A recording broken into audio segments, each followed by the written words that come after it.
Stage is set tonight in Salt Lake City, and we're just a few hours away now from Indiana native and Vice President Mike Pence meeting Democratic Vice Presidential candidate Senator Kamala Harris in their one and only debate.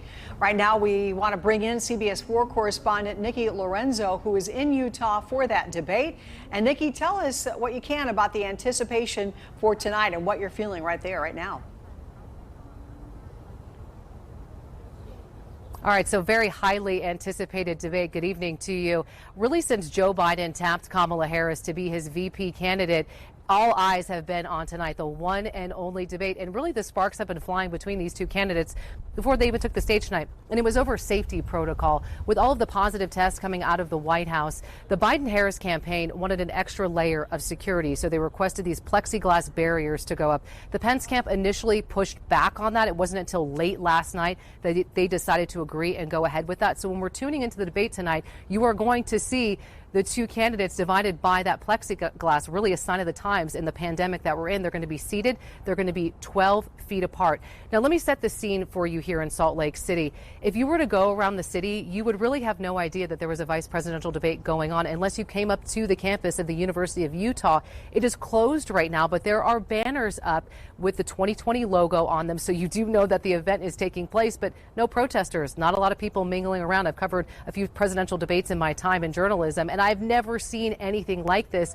We did speak with a couple of voters ahead of what they wanted to see tonight, both from each side, one a Biden-Harris supporter, the other a President Trump and Pence supporter. And the one thing that they did agree on is they want to see some sort of substance. They don't want to see the candidates talking over each other. They don't want to see what happened a week ago. They want to see what these two candidates would do if they were to have to take the lead. And this is really a historic debate because in the past, vice presidential debates, let's be honest here, they weren't really ratings busters. If you look at the last one between Senator Tim Kaine and Mike Pence, it got less than half the viewership of Donald Trump and Hillary Clinton. So we're in really interesting times. Yeah, we are all anticipating here a less chaotic debate, really, with these two people, although Kamala Harris is a prosecutor.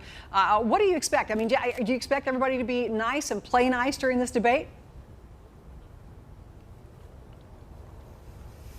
Oh, my political spidey senses tell me at some point that might go off the rails a little bit. I don't know if we will see the same as the last debate, considering, you know, Mike Pence and Kamala Harris don't have the same style as President Trump.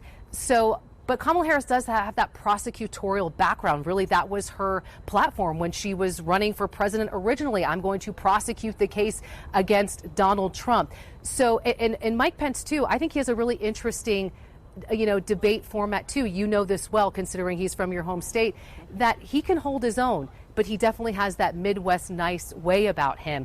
But Kamala Harris, her demeanor and her ability to have that edge, it's going to be interesting to see that go on display. And she's going to be criticizing the vice president, considering his role as the head of the coronavirus task force. Yeah, we'll be watching it very closely here in Indiana. Nikki Lorenzo, thank you so